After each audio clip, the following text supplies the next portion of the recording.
Rema hari ini, Yosua 1 ayat 9. Bukankah telah kuperintahkan kepadamu, kuatkan dan teguhkanlah hatimu.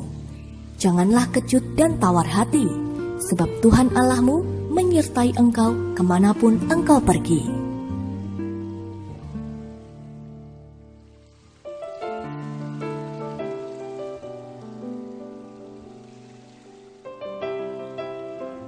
Serba tidak jelas. Inilah kondisi yang dialami sebagian besar orang waktu-waktu ini. Pembatasan wilayah, social distancing, karantina diri, sampai pelarangan tempat-tempat makan untuk makan di tempat dan hanya bisa melayani makanan yang dibawa pulang. Pemasukan yang tidak seimbang dengan pengeluaran pun membuat banyak tempat kerja harus merumahkan karyawannya, baik dengan pemotongan gaji atau tanpa gaji. Krisis ekonomi mulai menunjukkan dampaknya dan sebagian orang kesulitan untuk memenuhi kebutuhan pokok keluarganya. Semua yang terjadi akhir-akhir ini mau tak mau membuat iman kita tergoncang. Tekanan yang kian berat tanpa tahu kapan akan berakhir membuat orang mulai dihinggapi stres, mudah kesal, sensitif, dan kata-kata negatif pun bermunculan.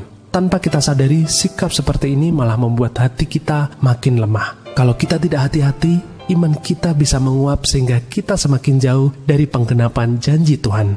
Firman Tuhan hari ini memberi kita perintah untuk menguatkan dan meneguhkan hati kita. Bangsa Israel gagal masuk tanah perjanjian adalah karena mereka hanya melihat penduduk yang seperti raksasa saja dan lupa pada kebesaran Tuhan. Kita pun akan melewatkan tanah perjanjian kita jika kita hanya fokus memikirkan raksasa masalah yang sedang kita hadapi. Kita lupa mensyukuri kebaikan Tuhan yang masih kita nikmati hari ini. Lebih baik kita lepaskan perkataan yang membangkitkan iman daripada melontarkan keluhan. Baca dan dengarkan firman Tuhan daripada mengisi diri kita dengan informasi-informasi yang membuat hati kita tawar. Dalam Filipi 4 ayat 8. Dengan demikian ketahanan iman kita akan terus dibangun. Seburuk apapun keadaan di depan kita, walaupun iman kita sempat tergoncang, tetapi kita akan bangkit kembali. Kita tidak akan menyerah, sebab hati kita sudah terlatih menjadi kuat dan iman kita semakin teguh. Kita yakin dan percaya bahwa Tuhan selalu menyertai kita. Tak akan dibiarkannya kita terlantar dan terkapar. Pertolongannya selalu datang tepat pada waktunya. Apa dampak yang Anda rasakan dari kondisi yang sedang terjadi saat ini? Apakah hal ini membuat iman Anda terguncang? Dalam bentuk apakah itu? Apa yang akan Anda upayakan untuk membangun ketahanan iman Anda dalam menghadapi krisis saat ini?